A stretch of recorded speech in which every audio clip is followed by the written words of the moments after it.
MotoGP has hit Europe for the first time in 2025 with the Estrella Galicia 00 Grand Prix of Spain. Welcome to the pre-event press conference here at the Circuito de Jerez.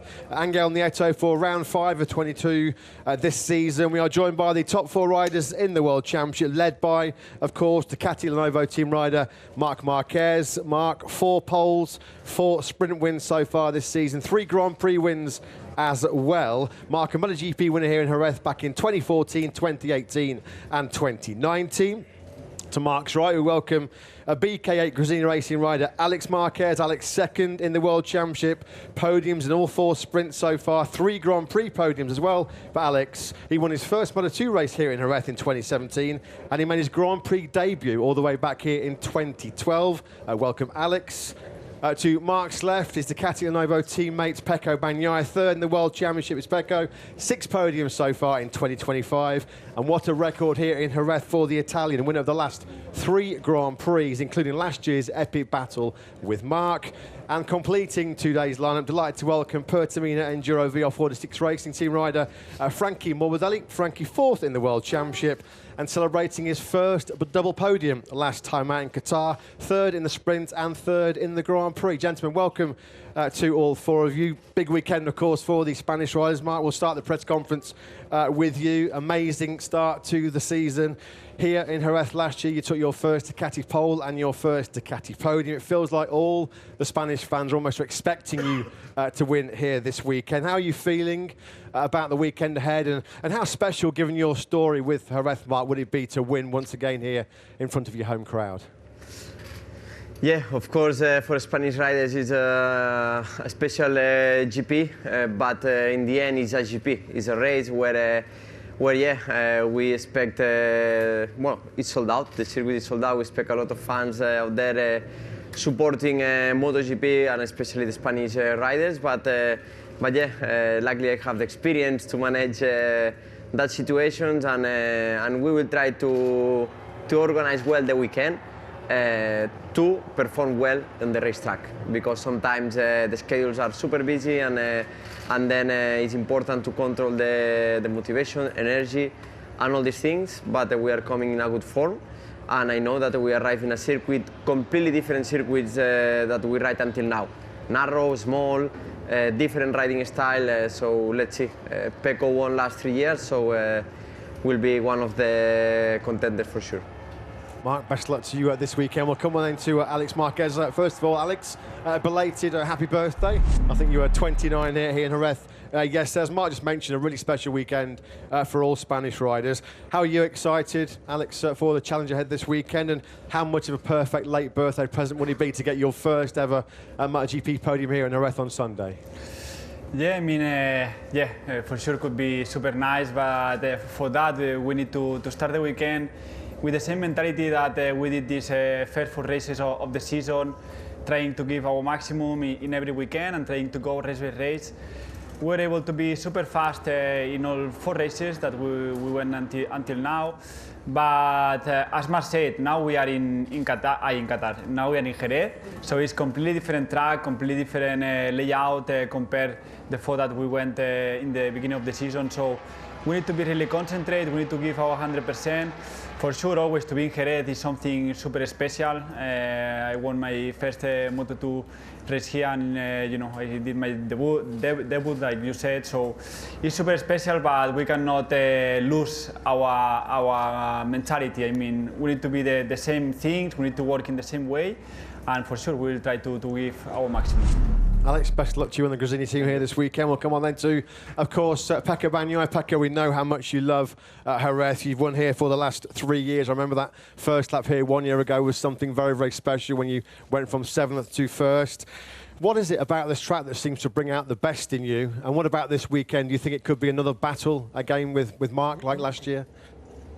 It's always fantastic to start again the European season. You feel more like home. It's different, and I really like it. And luckily, this track is very good also for our bike. So I'm very looking forward to start. We will have to check all the conditions for the disaster that happened here in 2 months ago. So let's see. But I'm very happy to riding here. I love the track, and all the last three GP were different, but very nice. And the one of last year was intense, because Marc was very strong, he was arriving fast, and the battle in the last laps were great. So I think that this season will be different, because his competitivity is increased compared last year, and he's feeling better. So this time is that I have to do a step. Let's hope it's a great show between the two of you again here on Sunday. Paco, thank you very much. We'll come on then to Franco Morbidelli. As you mentioned, Frankie, it's been a fantastic start to 2025 for you. Top 4 in every Grand Prix so far, with those 2 podiums as well. How do you see Jerez from a personal point of view, Frankie? Is it a good track to be in the mix again here this weekend? And do you feel like you're going to be a potential contender with Alex, Marc and Paco for the podium once again? Well, Jerez is a great track. It's an historical track of the calendar. It's beautiful. Always the crowd is really passionate here, and it's the home race for many of the riders in the grid, in the MotoGP grid, but also Moto2 and Moto3. So it's an interesting weekend for sure. We started very well the season. We started with a great pace. We went step by step better and better, improving our weak points, and until arriving on Sunday, Qatar, where in the first 10 laps I had a really an unbelievable feeling till I didn't get quite right the tire usage. We just need to keep on working like we started, and keep on doing what we know, and let's see where we can finish at. Okay, gentlemen, best luck to all 4 of you this weekend. MotoGP Social later, as always, but for now we'll invite questions, please, from the media. Thank you very much. Hi, Borja González for DAZN. A question for Alex, Pecco and Franco. Do you think that you can beat this Marc Marquez version, and how? You have the crystal ball? I mean, in the sport and in motorbikes, it's like no secret. You need to work more, you need to be faster, and Marc is in a really good and nice move now, and I mean, looks like, but for sure he will come some track that he will struggle a little bit more, because it's impossible to be really complete in 22 races. For sure he will have a weekend that you struggle a little bit more, but he's able to turn around the things when nothing is in the right place. So just to beat him, you need to make the perfect weekend in every session and all that. But this is, I think, the key point, and instead with that is still difficult. Yes, I believe that I can fight to and have a battle to the win. I think the potential I have is great enough to have a fight, and the reason why I'm struggling to do it is because I'm struggling to feel good, and I'm seeing that he's in a fantastic shape and he's doing everything perfectly. So we all know the potential of Marc, and to beat him you need to be a step in front, and I'm working on it. But yes, I think that my potential is good enough to at least fight. Yeah, the way Marc started the season is unbelievable. The way he's able to nail every aspect of a weekend, every aspect of a lap, every aspect of a race approach, it's impressive. So for sure, if you want to beat him, you have to do your best, the best you can do, and everybody needs to bring their A game or even better. Hi everybody, Mela Chercoles from Diario AS and Cadena Ser. My question is for Pecco. Pecco, beating Marc again in this track, but for the first time with the same colors and the same bike, could change for you the trend of the year? A new championship will be? I don't know. I think Marc is in a situation where he knows that he can also finish second without risking too much.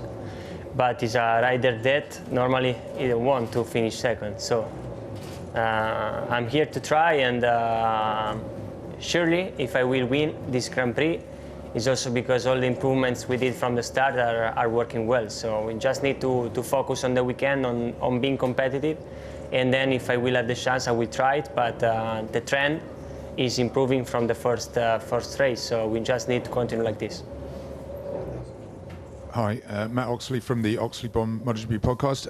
Question for Marc. The GP24 and this year's bike, quite a few tracks now from Barcelona to Qatar. So knowing what you do know about this bike, how do you see the problem that you had last year with the GP23 and the new tyre?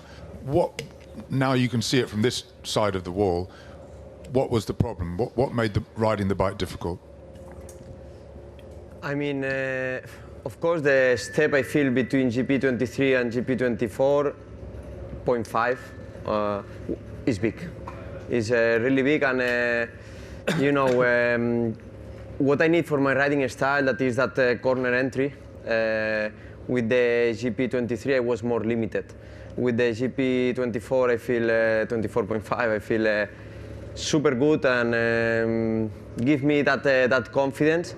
That still looks like every time you can more and more, and you don't know where is the limit of that bike. In terms of GP23, I was crashing many times with the new tire on the time attack, trying to understand why, and with the GP24, I feel well on that point. So let's see if we can keep going, keep pushing, and also I'm interested to understand this bike in a different type of circuits, like here in Jerez, that is everything is smaller. Yeah, hi guys, Adam Wheeler for the Paddock Pass podcast. Marc, another one for you. Do you feel that you're riding better and stronger compared to this Grand Prix in 2020? No. In 2020, this Grand Prix, my level was amazing. I mean, the feeling with on that point, on physical condition and all these things was amazing. It's true that right now I feel different. It's not that I feel better or worse. I feel different. I feel like I'm fast, but still it's difficult to understand where is the limit. On that bike, after riding 10 years, I understand exactly where was the limits and which points I need to improve, where attack. With this bike this year, still I'm discovering some areas that I introduced a bit in Qatar, trying to improve on that right corners, and here I will try to keep going because I think I can do a step there. And yeah, let's see. But now I'm different, better or worse, different. I will not say if I'm better or worse. Hi guys, Guido Venneman from Raceport in the Netherlands. Question for all four of you. This weekend, Ducati can equal Honda's record of 22 consecutive victories in the Premier class. How far do you think Ducati can make this streak? Do you think you can win all races this year? Why not? I mean, of course, Ducati have the best bike of the grid and is performing very good in every racetrack, in every condition. So this is super important. But like we see in Qatar, KTM was there with Maverick. Okay, the tire pressure, but was there. So let's see. But will be super important for Ducati to equal that on the record. We will try, for sure. Ducati is performing perfectly, the riders are performing perfectly, so I think they have the best package, absolutely. And it can continue like this till the new regularment. So the hope is that we will continue like this. I agree. David, Paddock Pass podcast. Oh, excuse me. Paddock Pass podcast. Pecco, question for you. You've been the rider the longest on a Ducati. When I first started working in MotoGP nearly 20 years ago, this was a terrible track for Ducati. This was the track where all the Ducati riders feared to come. Yeah. And now it feels like the Ducati is really strong around here. You've seen the Ducati change. How has the Ducati changed to make it so competitive here?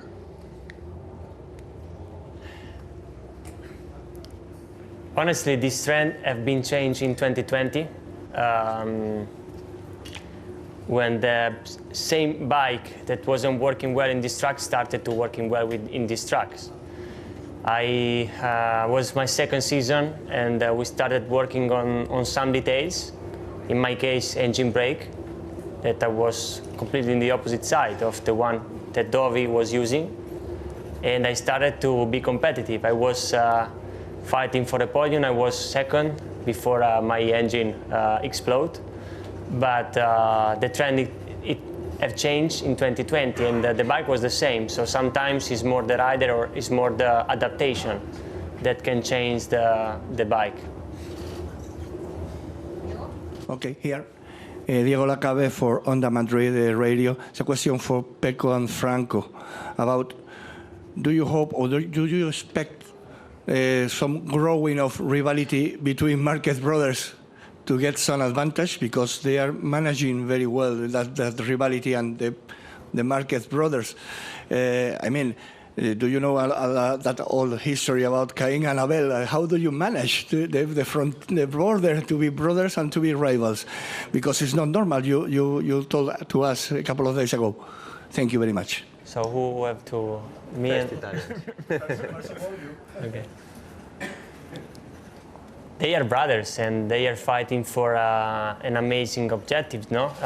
To win the titles. In this moment, Alex is doing a fantastic job to equalize the performance every race weekend, and is always very consistent. Marc in this moment is pushing a bit more.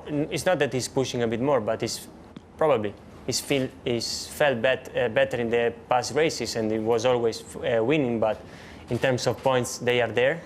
So I don't think they will start to argue because they're brothers, and all the arguments they will discuss at home. But when they will have in the race weekend, they will be super professional and fighting for the objective.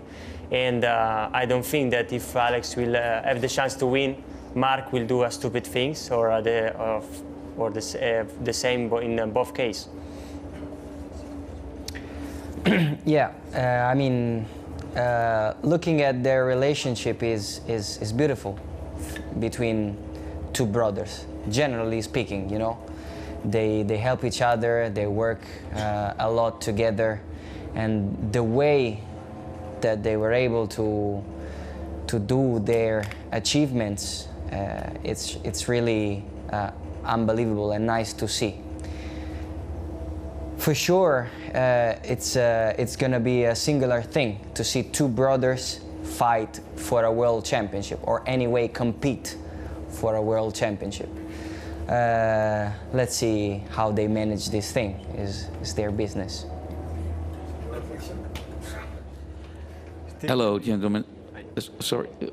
Yes? Okay. No, just a moment. Alex. Oh, okay.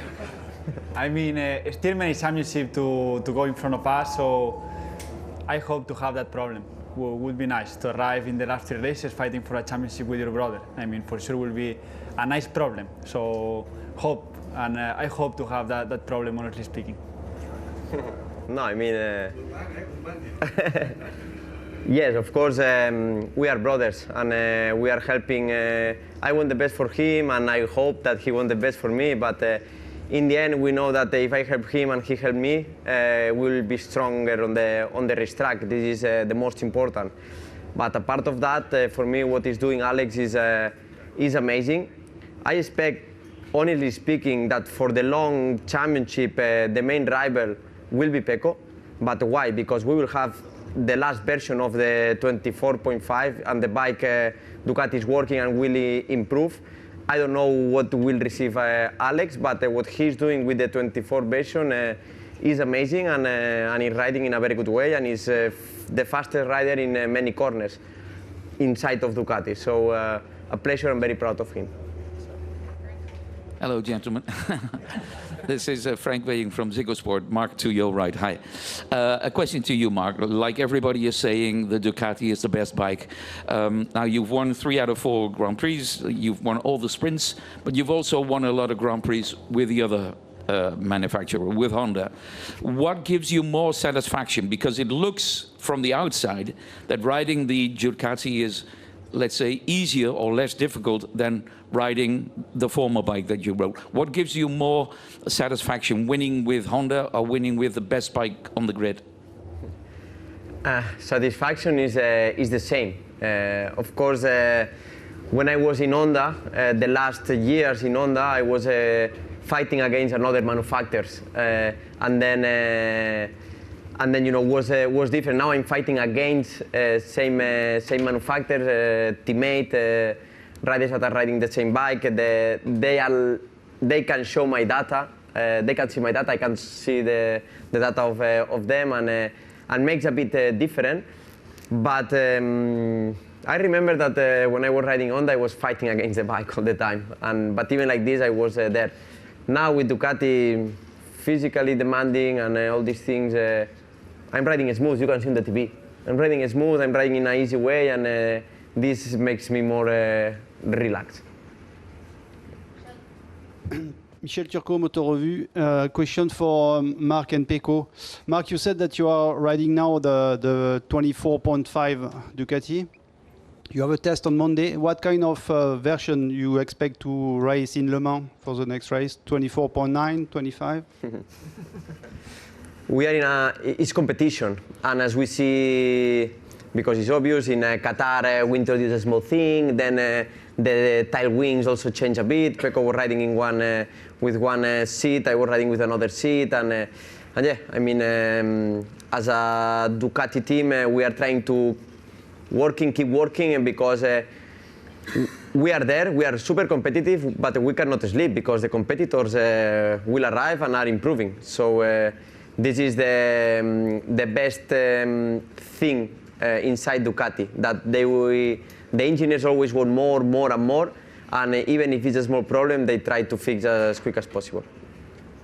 Yeah, we are racing in Ducati. You are allowed to use what you prefer, and I don't know if with other manufacturers it's the same, but it's true that we have different little details on the bike, and because I prefer someone, he's preferring others. And in the testing Monday, we will have something new to try, and will be an important test. And then in Le Mans, we will see what we will use. But in my case, I'm in a situation where I don't want to change that much, because before I want to be back on fighting for the top positions without being uncomfortable. So I feel great with my bike, and then maybe in Le Mans or in the test, I will add something new. Good afternoon. This is Thomas Kudru from Speedweek.com. A question to Pecco, please. The major issue in the last GP actually happened in qualifying, where you got in trouble by not being, let's say, in the first row or second row.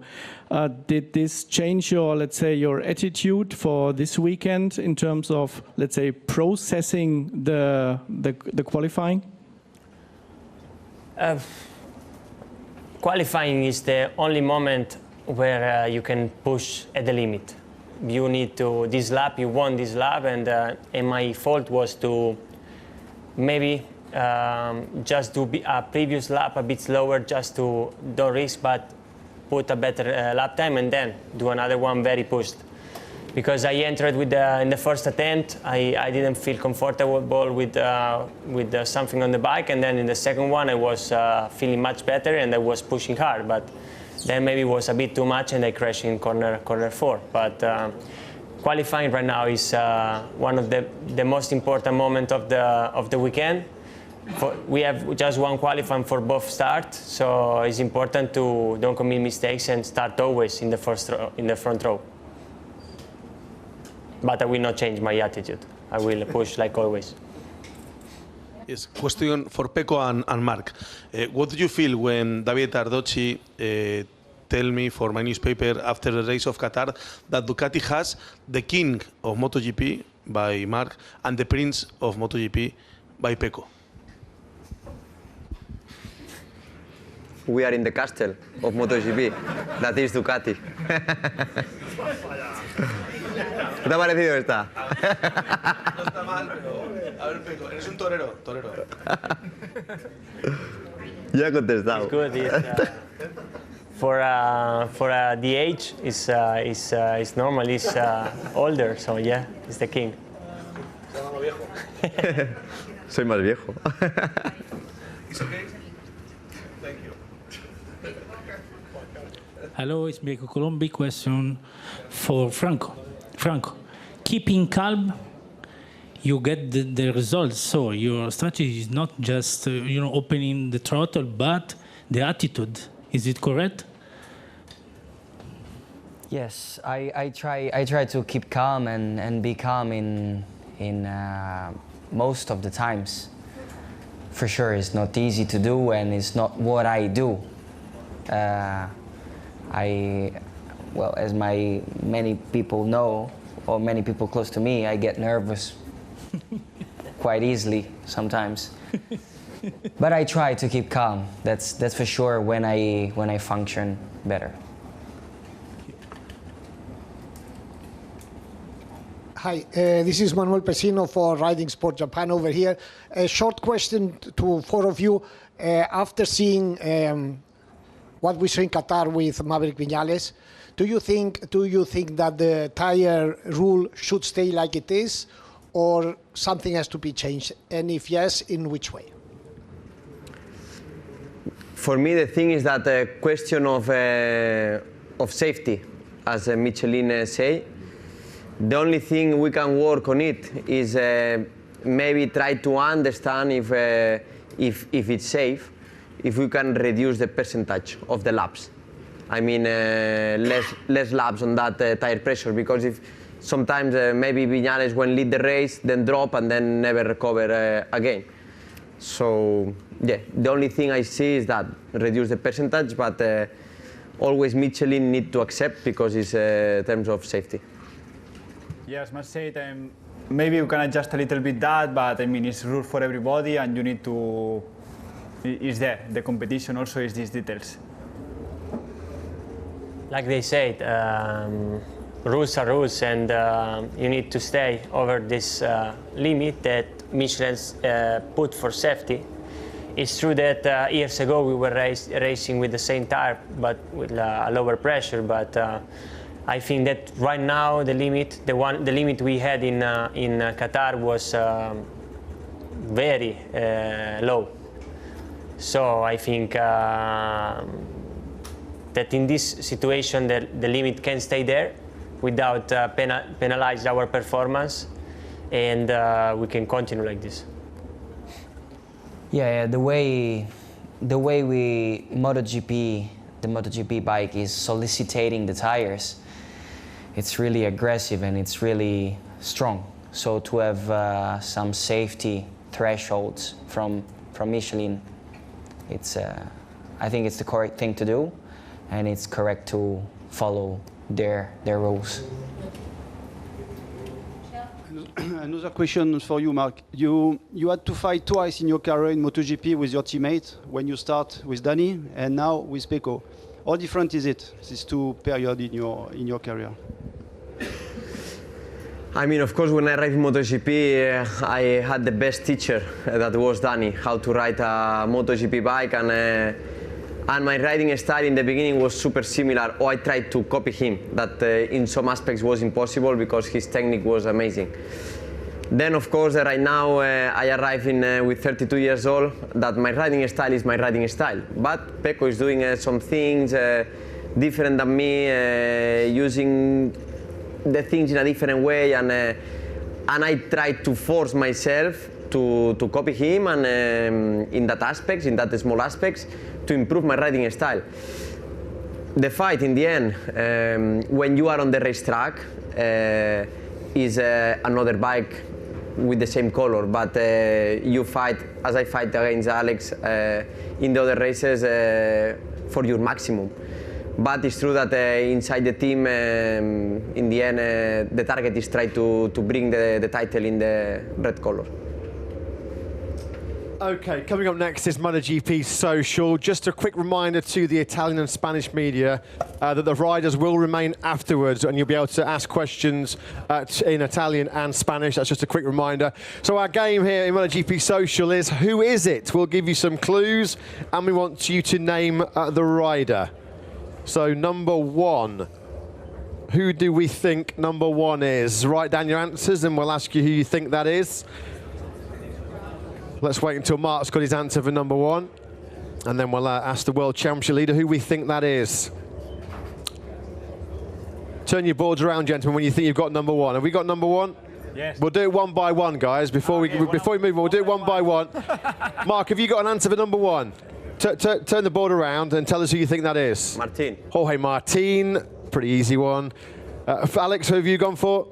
89. 89, of course. Yeah, it was Jorge Martin. Frankie, I guess you went for Jorge Martin as well. Yeah, all four on Jorge Martin. Some good news, actually, about the world champion. Aprilia telling us today Jorge will leave Doha on Saturday and continue his recovery in Europe. OK, who is number two? Here's the clue. Who do we think this is? Bastianini. Pecco's gone for Enea Bastianini. Mark's gone for Frankie. Enea. What do you think, Frankie? Who's that? Is you? Somebody's going to be kicking themselves very, very shortly. Frankie's gone for Enea. The answer is... I put Rins in the first moment. The answer is... No, Rins no es. It's Pecco. I have much less. I'm starting losing, so... Pecco, you want to start worrying when we get to my stage. That's when you want to start really worrying. OK, who is number three? Who do we think this is? Mark's gone for Pecco. Pecco. ¿La R? No. ¿La R de Racing? No. Frankie, who have you gone for? Frankie's gone for Maverick Vinales. I think it's too late to change now, Alex, to be fair. Pecco, have you got an answer? I put Vinales. He's put Vinales, of course it was Maverick Vinales. Okay. Number four, I think, should be quite an easy one to guess this one. It's the first I put. Of course it is, yes. Marc Marquez. And what about this last one? This might be a little bit of a tricky one to guess. We'll get it on the screens very, very shortly. Who is this? Who do we think this is? Who is the owner of those shoes? Mark, have you got an answer? You've gone for... Why do you think that's Fabio? Fabio. Why do you think that's him? I'm between Quartararo and the other one, the Dija. the fashion icons. Alex, you've also gone for... Quartararo. It is, of course, yeah, Fabio Quartararo. OK, guys, if you can sign those boards. And then we'll do one photo with the boards, please, gentlemen.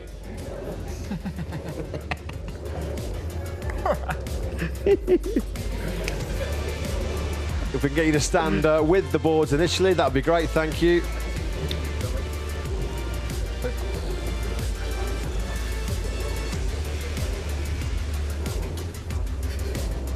And then a quick photo, gentlemen, without the boards, that would be great, thank you very much.